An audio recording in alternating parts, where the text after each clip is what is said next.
informal, but so yeah, I'd like to talk a little bit for the first maybe 25 minutes or so about just to kind of give an overview of CIViC in terms of, both a quick look at how it looks and really focused on the data and the data model, which of course dictates the curation model. They're of course deeply intertwined with each other. I can start with a brief background. So CIViC is part of a collaboration with the ClinGen Somatic working group, and it involves MVLD, which is one of the working group products, guided curation, which is added to CIViC. In CIViC, we create, out of evidence items, we create assertions. I'll briefly show what those are. And part of our long-term process is also submission of all this work into ClinVar. We've already done an initial submission to ClinVar, working out the kinks of some of the getting kind of this our somatic model into the ClinVar system. And let's see. One of the, of course, major problems faced with the introduction of next generation sequencing into clinical cancer care is, of course, the bottleneck that appears at variant interpretation as one has a large volume of variants to interpret. Of course, people here are familiar with that. So briefly, one possible solution to the bottleneck problem is going to be to use paywalls to put the data behind those paywalls, and then use the funds to pay for more curation.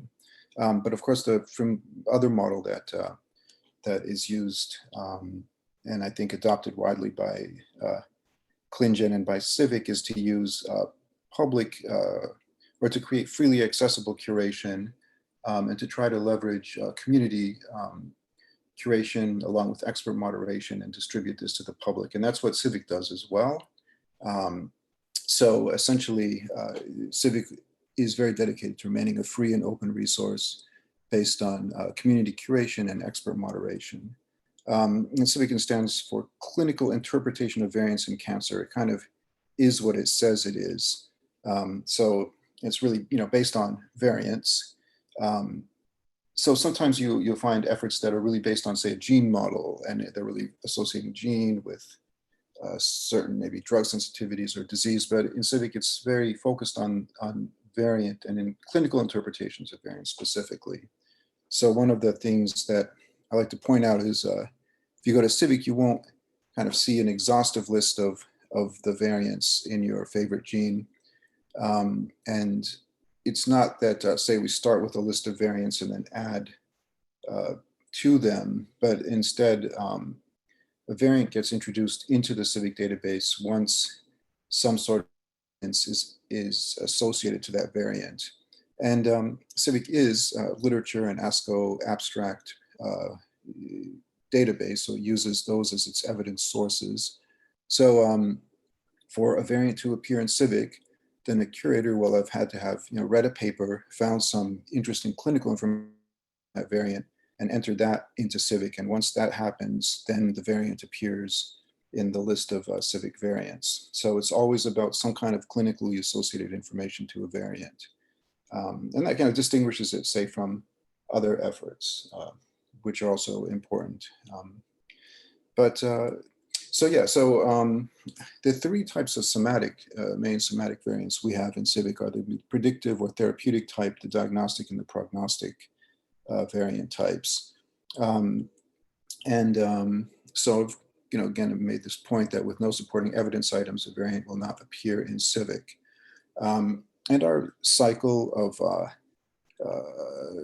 submission and moderation is that we get publicly submitted curation. It comes into the form of an evidence item, which is then labeled orange, and we'll see that in the interface, how that looks. And then expert moderation is applied to the submitted curation. I'm going to take a moment to say that to become a CIViC editor, that's So anyone can be a curator, but the editors are drawn from a select pool and sort of given these powers. And so editors are trained in the CIViC data model and generally have advanced backgrounds. And so that's the way that one maintains this kind of standard of quality for ultimately for what's going to become the green accepted curation, right? So sometimes the submitted evidence or submitted curation will need to be moderated. It will be revised and it will remain in this orange submitted state. And then if enough cycles of revision happen where it passes muster, then it will turn green, right? Then it'll be accepted and turn green. And then sometimes if the curation simply doesn't live up to the data model, it can't fit the data model, or it's just simply been submitted full of errors and it's simply not a proper interpretation of what was described in the research, then it will be rejected, turn red, and red evidence is not visible in the interface by default. You have to kind of click some boxes to be able to see the rejected evidence items. But they're there. We keep a record of everything that occurs. So transparency is another, another sort of goal or another thing that we try to adhere to in the way of in CIVic's approach to things, is to make sure that the curation and how any sort of a conclusion was achieved within the databases, the process by which that happened is transparent. So I think I'm going to take a brief second to look at the interface, and then Jason will take us a more thorough look briefly. But so when you go to CIViC, this is what you'll see. And up here is a place where you'll be able to create an account. And it's very simple. It happens actually rather automatically as long as your browser is logged into your Gmail. Most people use Gmail. One can also use the OrcID or GitHub as a sort of way of logging in. But as long as you have a Gmail account, it's very simple to, and very automatically generates an account for you within CIViC but when you click up in this area. So what I'm going to quickly do is put in a famous gene, EGFR, and that'll bring us to the EGFR page. So note at the top we have a curator-generated description along with gene details pulled in from myVariantInfo. And then below that we have the heart of the matter, the list of the EGFR variants that are currently in CIViC. We can quickly, if we were looking for a variant of interest, say like a famous one like L858R, you can put in L85, it quickly narrows it down and you can find the variant of interest. So, sorry, Arpad, I just want to ask, the purple, so there's those exclamation marks next to it. What is the purple color? Let's take a look. Yes, so there's purple, red, and yellow. Right, so we see oh, pending change, okay. A pending change, right. Great. And then, so there are different flavors of pending change. Sometimes they're pending evidence, sometimes they're pending changes to the variant. So whether it's a pending change to the evidence or the variant is essentially, so this one is pending evidence, this one is pending change, and then red means it has both pending evidence and pending change. Got it, thank you. So, one of the things we know right now and that we're describing in a publication that we're submitting is that we have had a nice influx of curation over the last years since the initial publication, and we have an editor's shortage.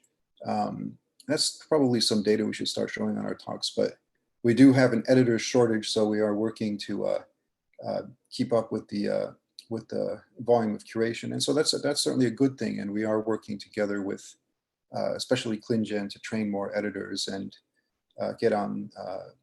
Get a lot of these exclamation marks removed. Another thing is that there was this a large kind of bolus of evidence was given to us in a one-time submission from Illumina as a donation, and we've been working through that.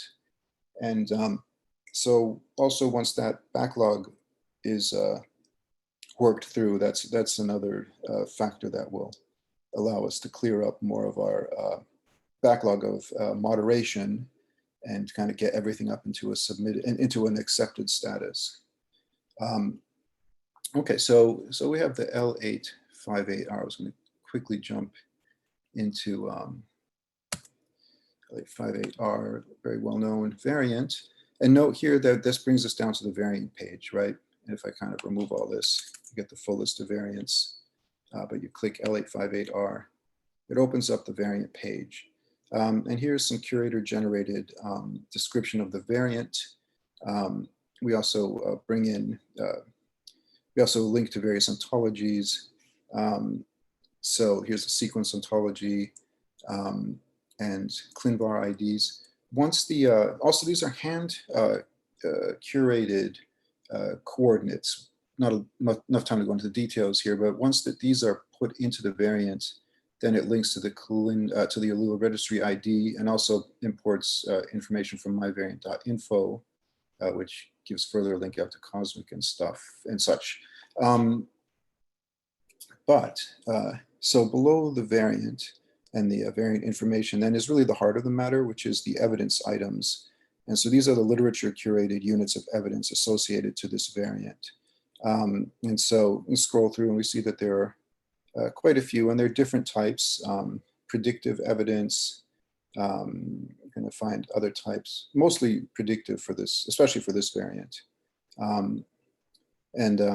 We can click on one of these real quick and take a look at what an evidence item looks like. So this is the evidence item EID 879. We'll see that this is a clinical trial being described here. And this is from a phase 3 clinical trial, and it found that the median progression-free survival among patients with either the exon 19 deletion or the L858R EGFR mutation was improved over patients without the mutations. And so this is a predictive evidence type supporting sensitivity to the drug afatinib in the disease lung adenocarcinoma. And it links out to the PubMed ID, which it references. It also, in this case, links to the clinical trial, since this is from a clinical trial. But not every evidence item is going to have this clinical trial link, only the ones that are from clinical trials. So I'm going to jump back to my slides then, keep it moving. This is essentially, here's a list of the different types of evidence we have. We just saw a predictive therapeutic type of evidence. And to those is associated various types of annotations like sensitivity, resistance. Those are the main types we use. There's also diagnostic, prognostic. We'll take a look at those in detail briefly. And also do a predisposing type of evidence, which is associated with germline. Then we have more recently oncogenic and functional evidence have been added. And I'll briefly look at those at the end. But for us, these three are the main types we use. We primarily work on somatic curation, and then these down here are associated with somatic curation as well. And we're increasingly gaining interest in these types of evidence. So I'll take a quick look at what this evidence level means for us. It's pretty simple. So a B level means you're taking, they're describing evidence, describing the publication that is some sort of clinical trial or a publication that involves a large number of patients and a statistical result derived from that. You'll label evidence C if you're describing a case study, some kind of one or a small number of patients. You label the evidence item D if you're describing preclinical results, lab work with cell lines in mice. Sometimes you'll use A if you're describing generally a clinical trial that's been utilized in approvals, FDA approvals or NCCN guidelines or something like that. And then this appears very rarely, so I won't talk about that right now. Again, these are the three main types where the majority of CIViC curation is focused on. So I was going to take a brief look at these examples of these three. We just saw a predictive one. Here's another predictive type. Again, this one is another clinical trial type. Don't necessarily need to read the text because just save some time. This is essentially going to describe some clinical result where predictive support sensitivity for, this is again an L858R evidence item for lung non-small cell carcinoma, where it's gefitinib. So it's one of the sort of very classical results. Moving along, let's see, I think I have a diagnostic evidence item next to show as an example. So here's an evidence item. And this is going to be one of these level A types. This is because, so this is a diagnostic evidence item describing a result that was published here in Blood, describing some of the latest, or at that point, a 2016 World Health Organization guideline for classification of these myeloid malignancies, utilizing, in this case, a PCM1 JAK2 fusion. So these fusions, according to WHO guidelines, are diagnostic for this disease and for the CML. And so that gives you a level A validated diagnostic evidence item because it is in guidelines. Okay, we'll take a brief example at a prognostic evidence item. And so let's see, here we have a rather simple statement. It's good. I'm going to read it quickly. In a multivariate analysis of 744 CLL patients, the TP53 aberrations were significantly correlated with shorter time to first treatment. Okay, so this is this means a shorter time to first treatment. This means they're not, you know, they're relapsing faster. So that's that means that this TP53 mutation, which in this case this is an evidence item describing TP53 mutation, right? So this is also an instance of what we call a bucket variant, or sometimes a categorical variant. But it's in CIViC we have the ability to be able to collect mutations together into this sort of what we call, again, the bucket or categorical variant. In this case, it's TP53 mutation, and you get these statistical results sometimes when you just do a gene-wide survey of all the variants on that gene. You'll find, again, that patients with TP53 mutations are doing worse. And that's a prognostic type of evidence item.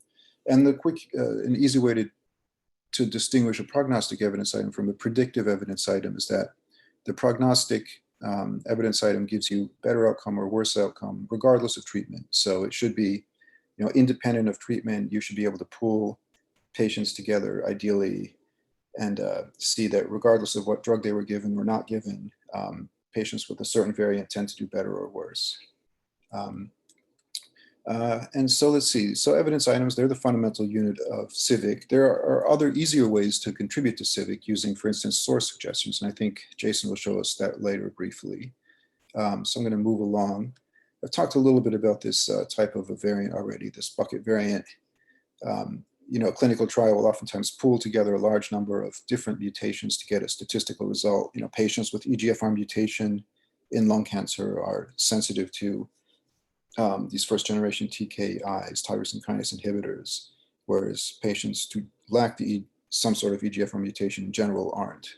Of course, it will vary from variant to variant. Some variants won't be sensitizing, but an overall statistical result is achieved. But sometimes it's also of interest to look at, of course, the individual mutations. Sometimes a clinical trial will give you both a statistical result and then individual patient outcome results.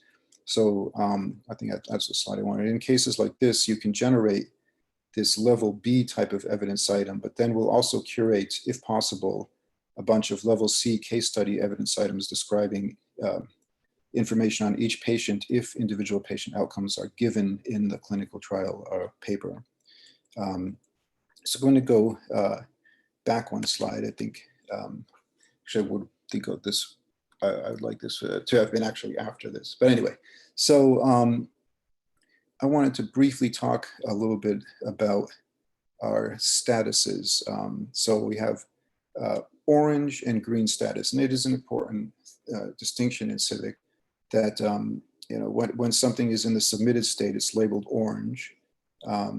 And sometimes it has pending revisions. It has this icon, which Deb just pointed out.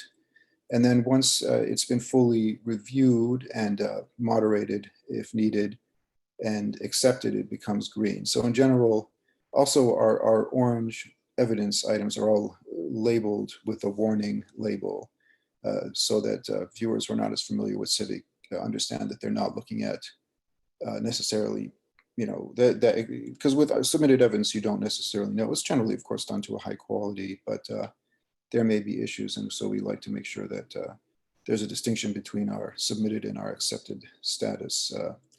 So let's see, how am I doing on time? What should I aim for? Another 5 minutes? Yeah, that sounds good. It's 12:27 right now. Right. I see that. So Jason, is that okay if I go another 5 or so? Sure, that's fine. Okay, good. I think I'll skip this. I'll take a quick look at our assertions. So currently in CIViC, we have 2 types of assertions, and they're based around guidelines. Now, so what is the idea of an assertion? I think my next slide shows that, but actually I'll just stick to this slide then. So what an assertion is so say you have a collection of multiple evidence items that all kind of describe the same thing. So say you have a, going back to the trivial example of EGFR, L858R, say, you have multiple clinical trial reports, you've curated those into CIViC, you've curated some case studies into CIViC about, individual case reports for patients who had the L858R and looked like they responded to say erlotinib, the first generation tyrosine kinase inhibitor, and they were lung cancer patients. So again, across the same disease, the same variant, and the same drug, if it's a predictive type of evidence, along, say, with some preclinical early reports that would have been looking in cell lines with the L858R mutation in lung cancer cell lines, showing that they were sensitive to the drug. So you have this collection of evidence items. What the assertion does is take this large collection of evidence items, or not necessarily that large, but takes a collection of evidence items and summarizes them into kind of a summary statement that, again, collects those different evidence items, all of the same thing together to make what we call an assertion. And so we have the predictive, prognostic, and diagnostic types of assertions. We also have a predisposing type of assertion, which is a different system. I probably won't have time to really talk about that. But I'll briefly take a look at the AMP-ASCO-CAP guidelines, which were published in 2017 by Marilyn Lee and others. And it's a way of tiering variants. Briefly, the evidence supporting a variant's clinical actionability, predictive, prognostic, or diagnostic actionability is broken down into, whether there's, say, whether it's an approved FDA type of connection between, say, like the L858R and erlotinib in lung cancer. It's going to be it's been approved for quite some time, all the way down to, say, well, a level B, which is before approval, but with strong studies. A level C type of relation is going to be off target. Perhaps you're using the same, an approved variant drug combination, but in a different disease context. And then level D is the type of scenario where you have early preclinical results showing there may be some sensitivity to a certain variant in a drug. So the most of this gives you either a tier 1 level A, tier 1 level B, tier 2 level C, or tier 2 level D variant tiering. And now you'll note that these types of things, this is like a summary statement. It sort of summarizes the state of the field, right, when you tier a variant. So it works well that in CIViC then, when we go ahead and create an assertion using these, go ahead. So in CIViC, it works to, when you go ahead and summarize a collection of evidence into an assertion, you can then go ahead and label that assertion with an AMP level and tier. And so that's what we do. Here's an example of what an assertion looks like. You see it makes a summary statement here. In this case, it's the same example I've been talking about, EGFR and L858R in non-small cell lung cancer. And the summary statement is that non-small cell lung cancer with the EGFR L858R mutation is sensitive to, in this case, the first generation TKIs, erlotinib or gefitinib. A longer description detailing some of the, yes, a little bit of the background, giving a small summary. This is a predictive assertion supporting sensitivity again to these drugs. And here we have our AMP category at tier 1 level A. And then here you can see at the bottom that there's a collection of, it's linked out to the collection of evidence items that support this assertion. So it's a way of, giving you, the overall assertion, but then linking back to the evidence in the field that supports what the how we got to that assertion. And predisposing assertion does kind of the same thing, but it utilizes ACMG codes to ground it, which I think people are likely familiar with, but it won't go into that very deeply. Again, there's orange assertions and green assertions, and essentially, and there are some details we have. This is actually published in a paper, the standard operating procedure for CIViC curation, and if there is interest, we can send out to this group both that paper and then the supplemental, which has a lot of figures like this, detailing, how we, detailing the kind of the curation guidelines that we have. So briefly, we've started now to add also functional evidence. We have our functional evidence is based on Muller's morphs, which may or may not be familiar here, so we don't really have time to talk too much about this, but some of them are fairly straightforward, like a gain of function, a loss of function, a dominant negative, or a novel function associated with the variant. Briefly, some of these evidence items, they can be fairly straightforward. Like here we have a, elevated kinase activity leading to a gain of function annotation. Here, maybe not time to read it, but here's going to be some evidence showing for this TP53 A161T loss of function type of evidence here. And then here's something longer that would give evidence for a variant, in this case, a TP53 variant being dominant negative. And then we have a different type, oncogenic evidence. And our distinction here briefly is that a lot of times people say gain of function and oncogenic somewhat interchangeably. So we've tried to make a distinction here.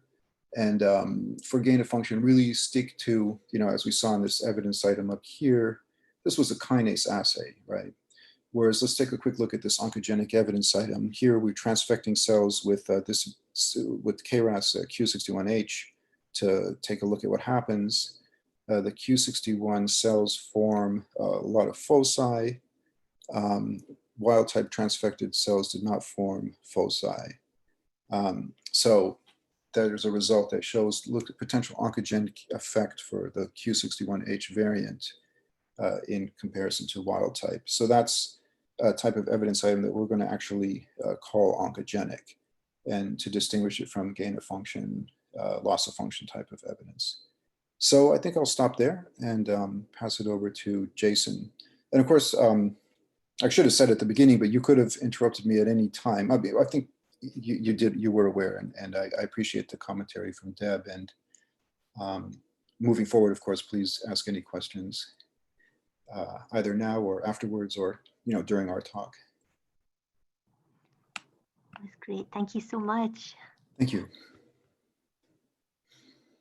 Are there any quick questions for Dr. Danos right now? Yeah, now or later, or during the rest of this presentation. Well, maybe we can switch over and we can address any questions as they come up. So thanks again.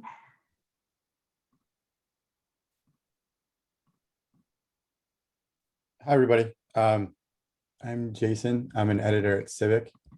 And can everybody see my my screen, which is on the webpage of CIViC? Yes. Yeah. Great. All right, so as Arpad kind of gave you a good overview of CIViC and everything it's about, I'm going to take you through a run of just like of the web interface. And then I'm going to show you guys a couple of the different bells and whistles we have within CIViC, and then also just take you through an example of curation. So as Arpad talked about, you can sign into CIViC using either Google and on Orchid or GitHub. I'm going to sign in real quick with my Google. And once you're signed in the CIViC, you'll see your name appears at the top along with mentions and activities. So with that, I can go to my user page. So everybody, once they're created, they can have a particular user page that tracks basically everything that they've done within the interface. So whether they've made comments, suggested revisions, submitted assertions, accepted anything, suggested sources, like everything is tracked on their own personal page. We also give the space for the ability for you to put a photo up and give a little bit of biography about yourself and link out to any other resources you'd like. And then the other thing we have here is badges that kind of incentivize the idea of our curators for like different things, different tasks within the website. Like you get a bronze badge for revising for your first CIViC revision, all the way up to gold and platinum for different things that you do within the interface. Which brings me to one of the first poll questions we had. So Jenny, if you can pull that up or post that, which is, we're just kind of curious, like what incentivizes or what best motivates you, like your curation efforts? Is it like recognition of like badges and statistics that show like a kind of a leaderboard? Is it being involved in publications, contributing to the general community? Is there something else that motivates you to want to curate? We're just kind of interested in to see like what people think with that. So with that too, as people are answering, so those with the badges, and then also you can see on your own webpage, you can see all the submitted evidence items you've done. And at the bottom too, there's user activities. So not just evidence items, but this is just any comment, any change you may have accepted or rejected or suggested. Any of this stuff is all tracked in your user activity. The other thing about this that we've recently added in a CIViC, where if you'll notice here by my name, and there's this thing called organizations. And I'm now affiliated with multiple organizations, whether it's WashU and the McDonald Genome Institute, based on that's where I'm employed. But then the other part of this is now I'm involved with a lot of different ClinGen cancers, like ClinGen Somatic Working Group task forces and VSEPs. And what CIViC has done now is we allow you to be able to, depending on what hat you're wearing while you're doing curation or editing, you can select an organization and assign your curation or your task. So if I make a comment, I can decide if I want to make the comment under WashU, or if I want to make it under the NTREC Somatic Cancer VSEP or under the PH-like BALL group. Like I can decide which one I would like to curate under.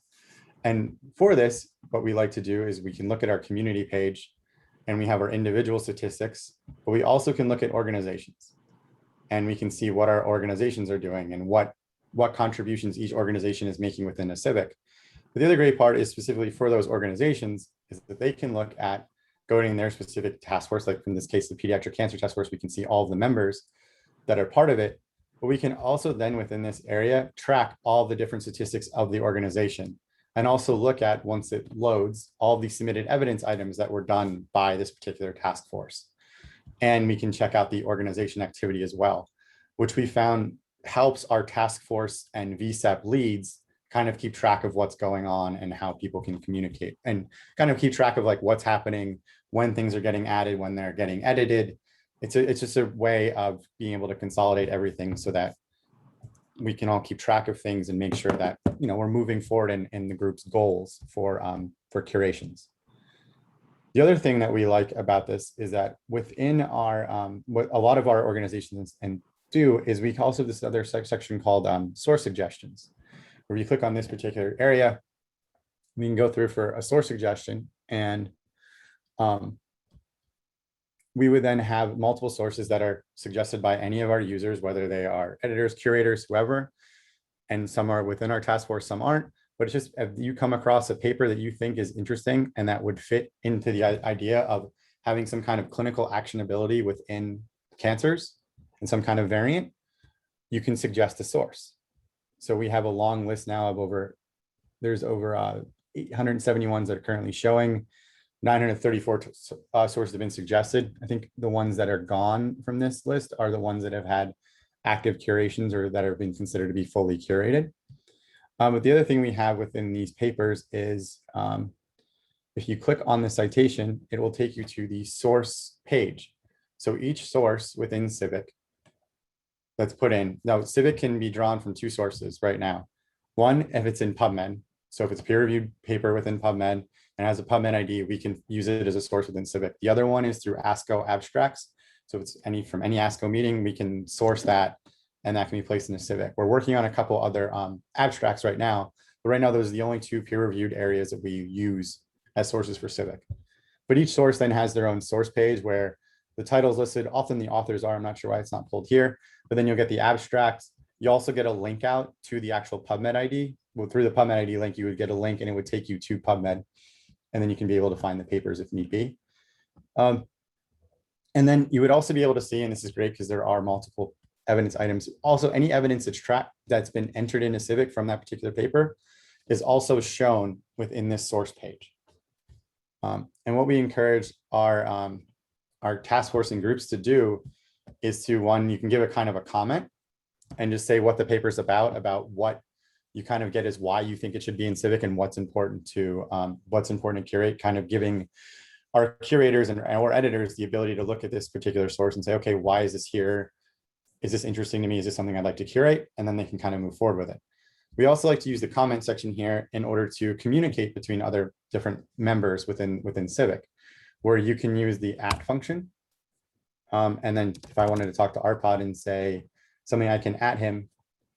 And then I can say, like, this paper would be good to curate as a particular type of evidence, whatever that one actually might be.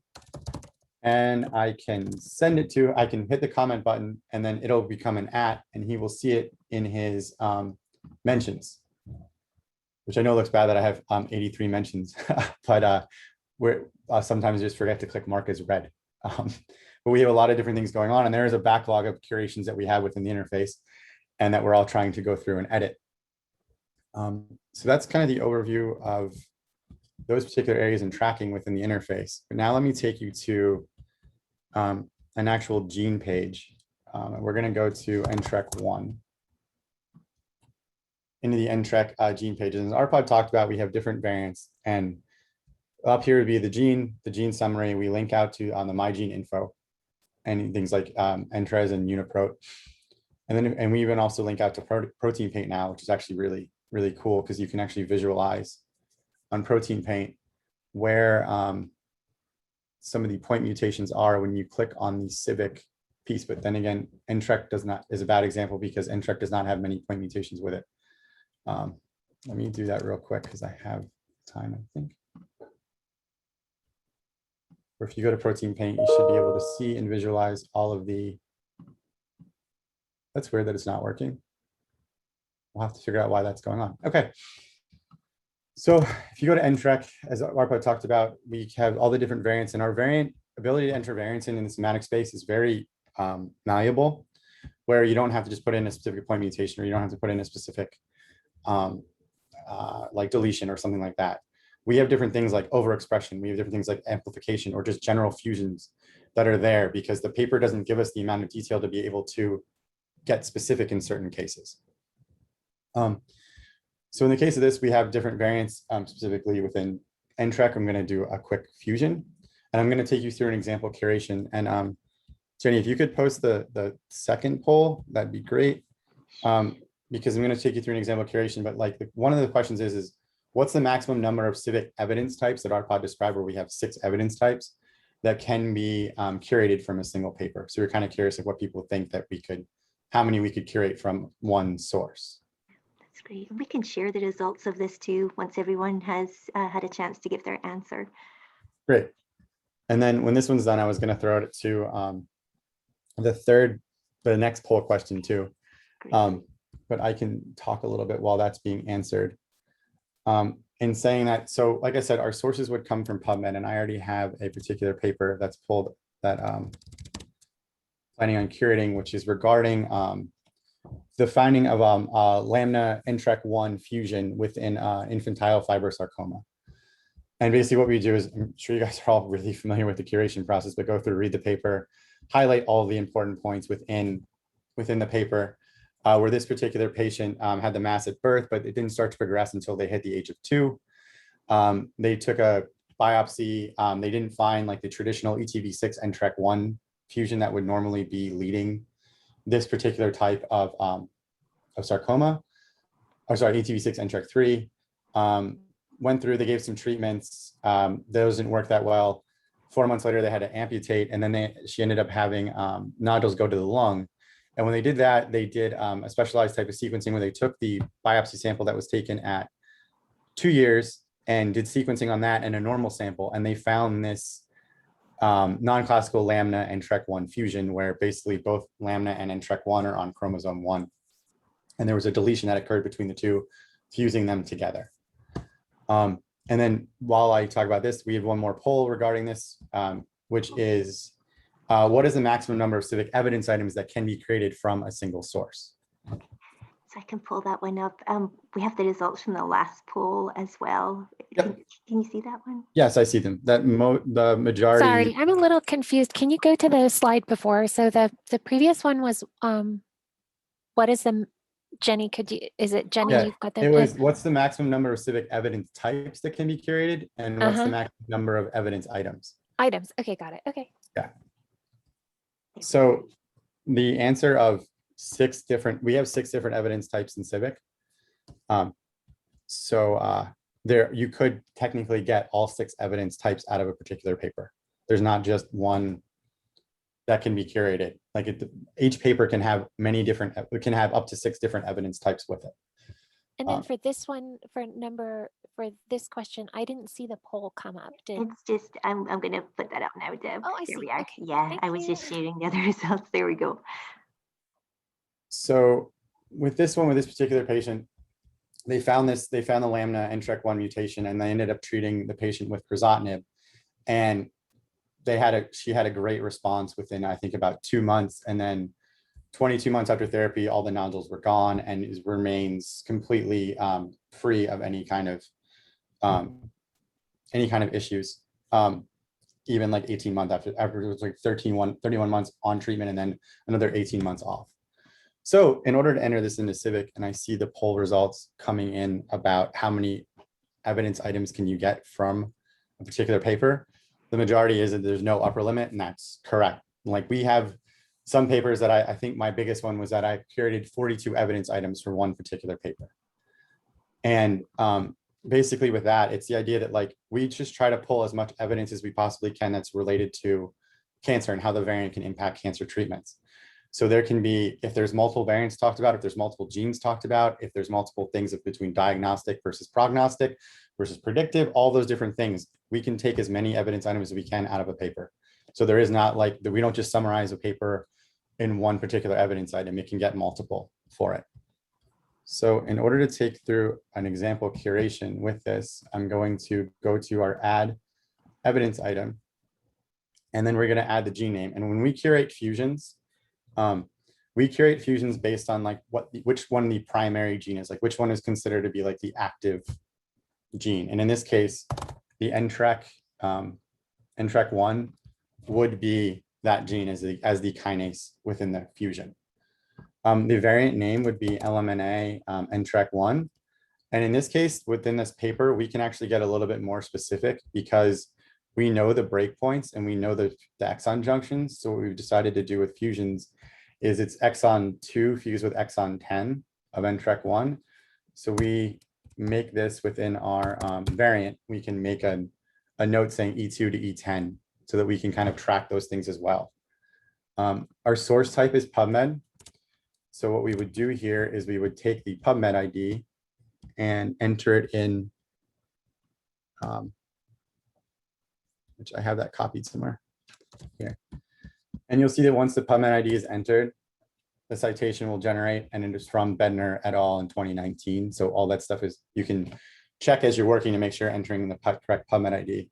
I did mention that in the paper that they sequenced the tumor, and they also sequenced a normal, and that's where they found the particular fusion in the somatic space.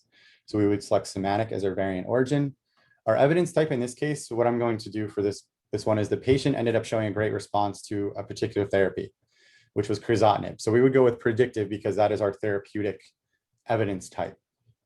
And then our clinical significance would then be modified, depending on which evidence type we picked, that would change what our clinical significant options are. So predictive has the ability to pick sensitive, resistance, adverse response, reduced sensitivity, or non-applicable. Like prognostic would change our clinical significance here to better or poorer outcome. So in this case, we're doing predictive because of showing response to crizotinib. And we would then go here to sensitivity / response. The disease in this case is infantile fibrosarcoma, which does not have its own DOID term, but it's a synonym for congenital fibrosarcoma. So this is what we would pick. We can even sometimes go to the disease ontology hierarchy to determine what the disease best fits here. But in this case, infantile fibrosarcoma is the alias of congenital. So this is what we would select based on the paper. Then here we have the evidence statement. So the evidence statement we want to do with this is have our curators write this particular piece of information as a summary of all the relevant information from the paper in their own words. We don't want them to copy and paste. We want to give our curators their own voice to kind of pull this and to write this out. We've created different things within our documentation, like quick start guides, to kind of help guide our curators in evidence statements and kind of saying, like, in certain cases, this is what we find to be important or should be kind of focused on. And we don't want to get like too detailed. So there's kind of a delicate balance between writing a 1 or 2 sentence evidence statement and a 2-paragraph evidence statement. We'd like it to be somewhere kind of in between that gives our users all the relevant information that they would possibly need, like what assays were done in order to find the fusion, how long was the patient on therapy, what their response time was, did they end up having another adverse response, did they have a good response, like all these different pieces of information that wouldn't require our users then to go back through the paper and read the whole paper on their own. So in this case, I've already pre-populated an evidence statement that I'm going to paste here. And then the evidence level in this case would be C, case study, because we're talking about one specific patient. The evidence direction would be supports, because we're saying we have predictive, supporting sensitivity or response as the patient showed a great response to the drug name of crizotinib, which we pull directly from here. That's pre-populated from the NCI thesaurus.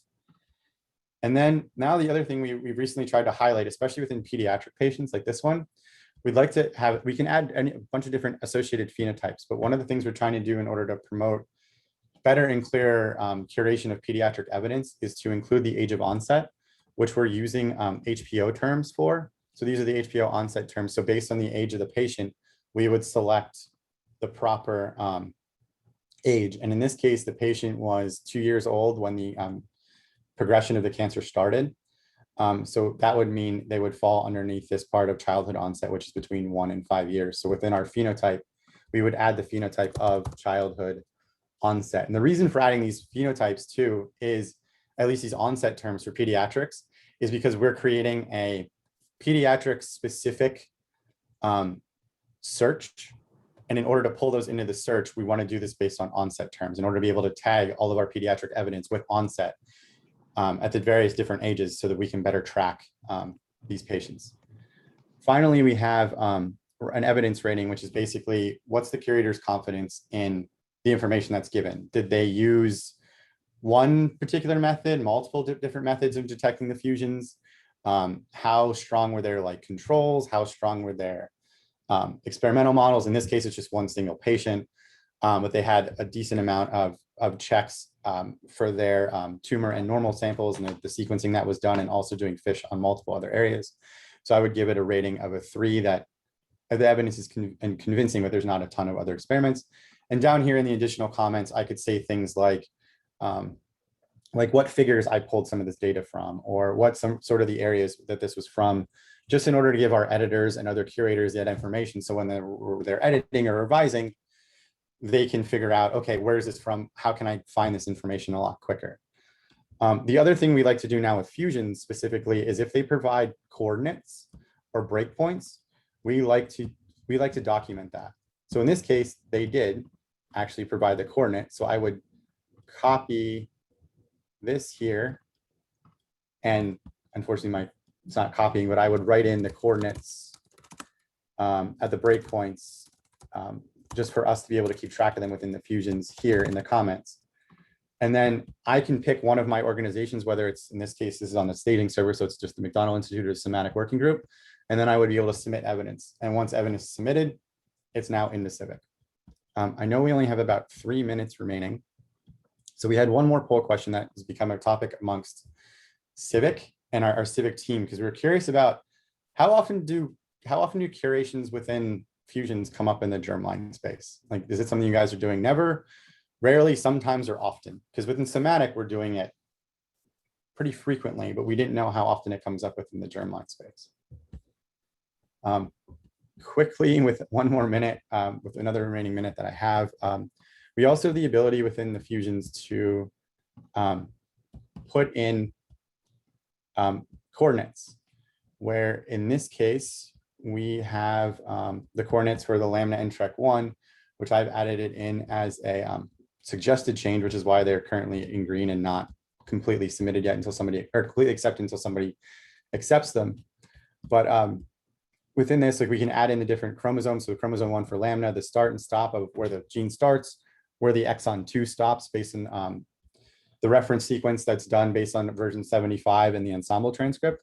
And then we would do the same thing for the second gene, which is NTREC1, which is also on chromosome 1, the start and stop there. The reference build is GRCH37 because that's the latest version that we accept within the CIViC, and the ensemble version of 75. And we can enter those in as coordinates. And then once those are accepted, they would appear in the variant page at the top.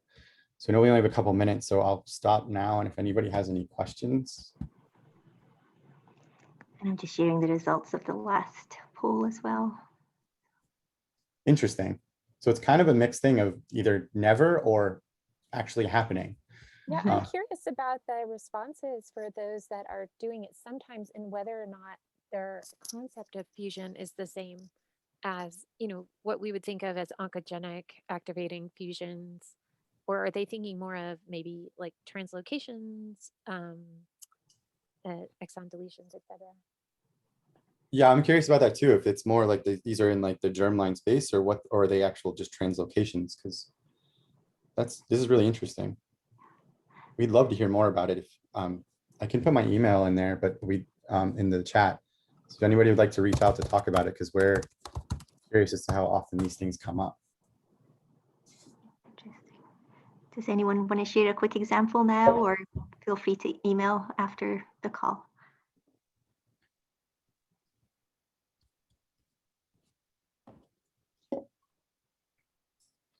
Okay, let me stop sharing. And actually, I think I might have the results from the first poll as well. I wonder if I can show those still. Yes. So that's the results from the first poll, if everyone can see that too. So contributing to the community was the most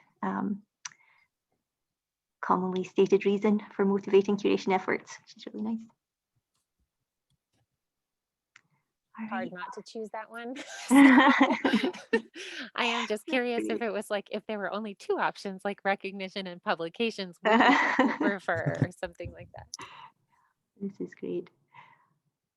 Okay, well, thank you so much to Arpad and Jason for these great presentations and for all this information. This is really nice. I think, especially for someone like myself who doesn't really work in the somatic cancer space, it's just really interesting to see how you handle a lot of these issues. And I really like the ability to communicate within CIViC, you know, to write to other curators, or you might know someone who is an expert in a particular type of evidence. So I really like that. I thought that was really interesting. So thank you both so much for this. Any quick questions before we stop the call? I have a question, but I did put a note that you know, this was a somatic presentation, I know, but the VHL VSEP and ClinGen is using a lot of the predisposing and germline literature that is also in CIViC. So just if you are on the call and interested to take a look at some of that and how that's curated as well, that's just a whole nother dimension that of CIViC as well. Yeah, I just shared my screen really quickly to show that like VHL is one of our most curated genes, and this does a lot of what the VHL VSEP has done. It's a lot, and it's really great, all the information that's in here. So definitely take time to check that out. Wow. Yeah, that's fantastic. It's just incredible to see the amount of work in here.